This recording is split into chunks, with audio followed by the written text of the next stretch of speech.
చూసా plant length wise ఇంత పెరగాలంటే టిష్యూ కావాలా, రూట్ కూడా లెంత్ వైజ్ బాగా పెరగాలంటే టిష్యూ కావాలా, ఈ గ్రిత్ ఆఫ్ సైజ్ కూడా ఇట్లా లావుగా పెరగాలంటే టిష్యూ కావాలా. అదేంటో ఈరోజు chapter class 9th CBSE tissue biology చాప్టర్లో చూద్దాం. Class 9th new text book exploration నుంచి టిష్యూ ఇన్ యాక్షన్ చూడటానికి చాలా లెందీగా హార్డ్గా ఉంది కదా, నేను చాలా ఈజీగా ఎక్స్ప్లెయిన్ చేస్తాను, చూడండి బాగా చదవండి.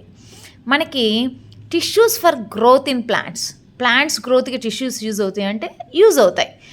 ఇప్పుడు మనకి అపికల్ మెరిస్టమ్ ఉంది. అపికల్ మెరిస్టమ్ ఎక్కడ ఉంటుంది అంటే చూడండి, height of stem and depth of the రూట్స్లో ఉంటుంది. అంటే మన చెట్టు బాగా పొడవుగా ఎదగాలన్నా, రూట్ సిస్టమ్ బాగా ఎదగాలన్నా మనకి ఏ మెరిస్టమ్ కావాలండి? అపికల్ మెరిస్టమ్ కావాలి. Okay, so apical meristem definition చూద్దాం. చూడండి ఇక్కడ, the route tips contains actively dividing cells. Similarly shoot tips also contain actively dividing cells that helps the shoot to grow in length. అంటే shoot system బాగా length wise growth అవ్వాలన్నా, root system length wise growth అవ్వాలన్నా వాటి టిప్స్లో మన apical meristem ఉంటుంది. We conclude that plants have growth zones at the tips of their roots and shoots. Plant growth zone tips of the షూట్లో and tip of the రూట్లోనే ఉండిద్ది, ఒళ్ళంతా ఉండదు అంటారు కదా. ఇప్పుడు స్నేక్ ఉంటుంది, స్నేక్కి ఒళ్ళంతా విషం ఉంటుందా? లేదు కదా, దాని కొర్రల్లోనే ఉంటుంది. అలానే గ్రోత్ టిష్యూ కూడా దాని టిప్స్లో ఉంటుంది అనమాట. దాన్నే అపికల్ మెరిస్టమ్ అంటాం, which helps the plant grow in length. అర్థమైంది అనుకుంటున్నాను. సరే, మీరు అనొచ్చు, ఒక యాక్టివిటీ ఎక్స్పెరిమెంట్ ఎక్స్ప్లెయిన్ చేసి చెప్పండి. టిప్ ఆఫ్ ద షూట్లో అయితే ఉంటుంది, ప్లాంట్ గ్రో అవుతుంది, ఆ రూట్ భూమిలో ఉంటాయి కదా, నాకెలా తెలుస్తుంది అది గ్రో అవుతుందని? ఏమైనా ఒక ఎక్స్పెరిమెంట్ చెప్పండి అంటే ఈ ఎక్స్పెరిమెంట్ అనమాట.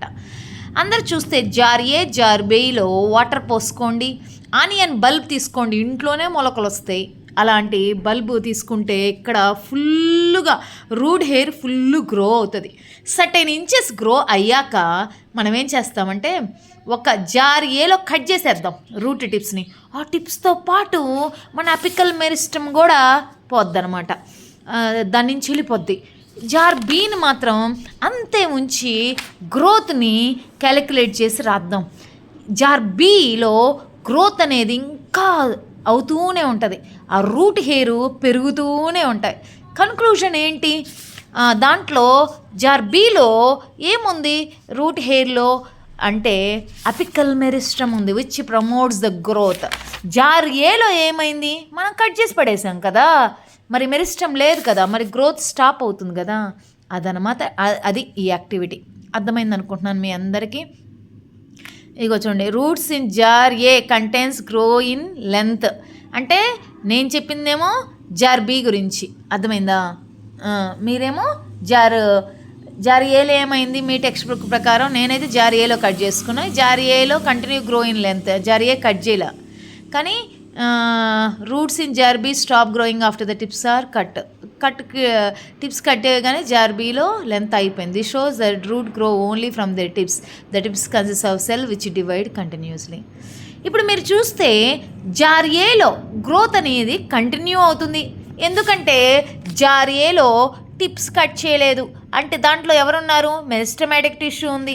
అలాగే జార్ బీలో stop growing after the tips are cut, tips cut చేయగానే గ్రోత్ స్టాప్ అయిపోయింది. మన గ్రాఫ్ చూస్తే చూడండి, గ్రోత్ స్టాప్ అయి పడిపోయింది.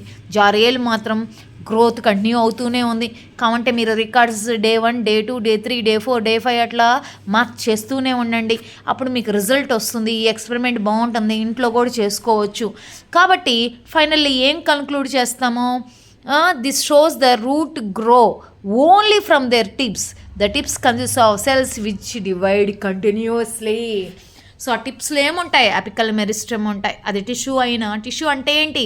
ఒకటి cell, 2 cells, more than the tissues ఆ సెల్స్ కంటిన్యూస్లీ డివైడ్ అయ్యి సెల్ డివిజన్లో పార్టిసిపేట్ చేయడం వల్ల న్యూ సెల్స్ రావడం వల్ల రూట్ లెంత్ పెరుగుతూ వచ్చిందనమాట. దేంట్లో జార్ ఏలో, జార్ పీలో తగ్గిపోయింది. ఎందుకంటే అసలు ఆ సెల్ డివైడ్కి కారణమైన సెల్లే లేదు, రిమూవ్ చేసామన్నమాట.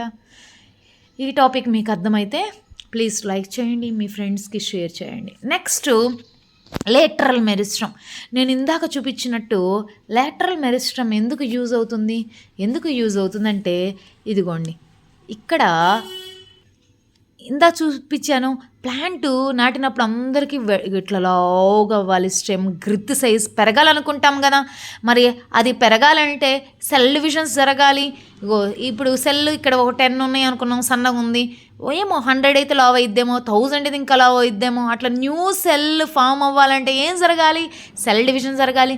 సెల్ డివిజన్ కావాలంటే సెల్స్ కావాలి, టిష్యూస్ కావాలి. అదే లేటరల్ మెరిస్ట్రమ్.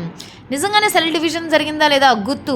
సెల్ డివిజన్ జరిగి పర్మనెంట్ టిష్యూగా మారిపోయిన డెడ్ సెల్ అయిన బాక్ ఆఫ్ ట్రీ తీసుకోండి. కార్పెంటర్ దగ్గర నేను చాలాసార్లు చూశాను అనమాట. ఆయన ఏదో తయారు చేస్తా ఈ సైజు ఉంది, చక్కగా కోసి ముక్కలు పెట్టుంటే అబ్బా రింగ్స్గా భలే ముచ్చటేసింది నాకు. తెచ్చుకొని గంధమన్నా నూరుకుందాం అనుకున్నాను. తర్వాత దేవుడి దగ్గర గంధం పెట్టి చక్కగా ఉంటే కూడా ఇట్లా రౌండ్స్ ఉంది. అంటే ఏంటి, రౌండ్స్ ఏం ఇండికేట్ అవుతాయి? ఆ చెట్టు ఈ ప్లాంట్ అప్పటి నుంచి సెల్ డివిజన్ జరిగి సెల్ డివిజన్ జరిగి పెద్ద చెట్టు అయిపోయిందనమాట.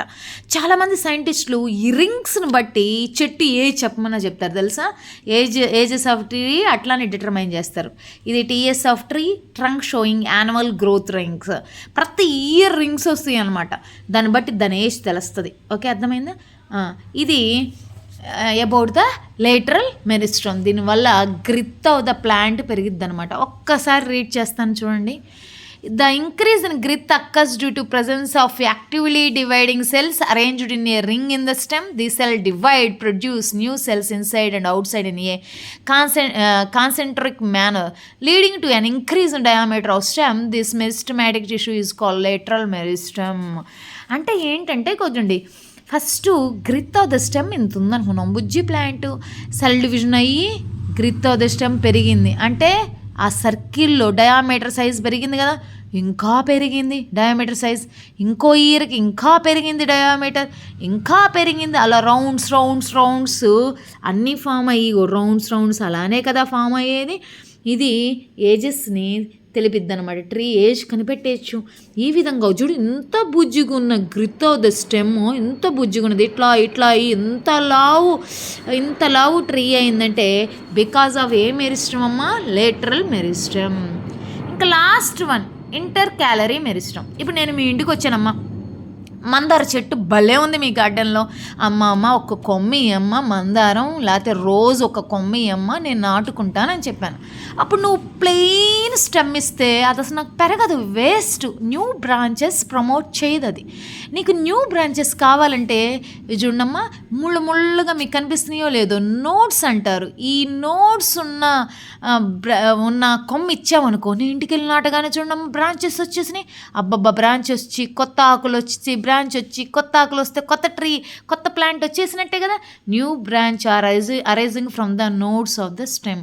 కాబట్టి ఎవరికైనా స్టెమ్ ఇచ్చినప్పుడు ఆ స్టెమ్కి ఇలా గనుపులు నోడ్స్ ఉన్న స్టెమ్ ఇవ్వండి. ఇలానే ఆ నోడ్స్లోంచి బ్రాంచెస్ ఫామ్ అవుతాయి, వాళ్ళకి పెరిగిద్ది, చెట్టులా చచ్చిపోద్ది అనమాట.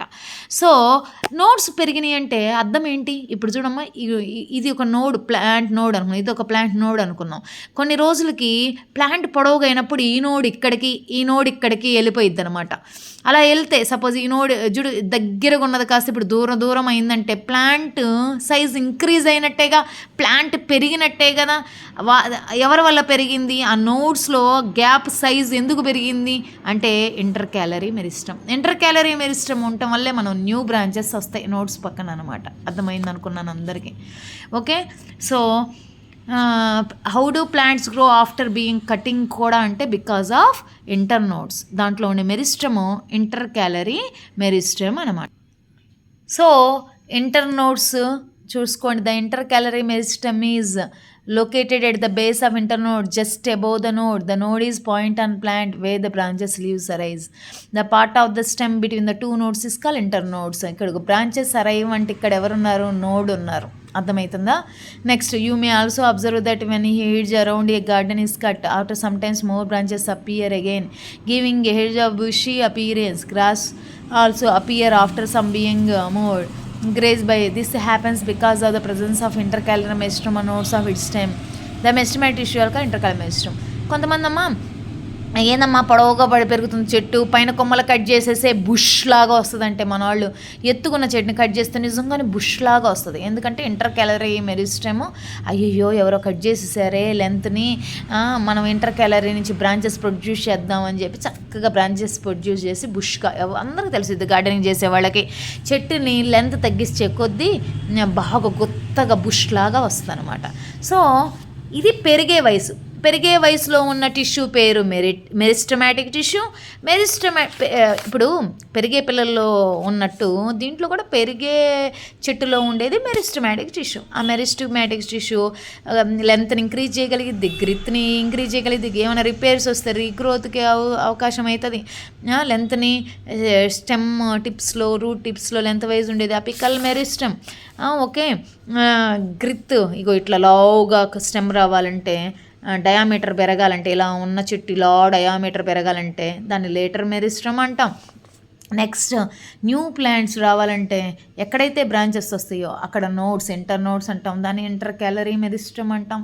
ఓకే, ఇది పెరిగే వయసులో ఉన్న చెట్టుకు ఉండాల్సిన టిష్యూస్ అనమాట. సరే, ఎల్లకాలం పెరిగిద్దా, ఒక టైంలో ఆగిపోద్ది కదా, ఆగిపోయి టిష్యూస్ ఫామ్ అవుతాయి. పర్మనెంట్ టిష్యూ రేపు క్లాస్లో చూద్దాం. ఈ వీడియో నచ్చితే లైక్ చేయండి, షేర్ చేయండి మీ ఫ్రెండ్స్కి. ప్లీజ్ నన్ను సపోర్ట్ చేయండి. ఇంకా మరిన్ని వీడియోస్తో, ఇంకా చక్కటి ఎక్స్ప్లెనేషన్తో మీ ముందుకు వస్తాను. Thank you.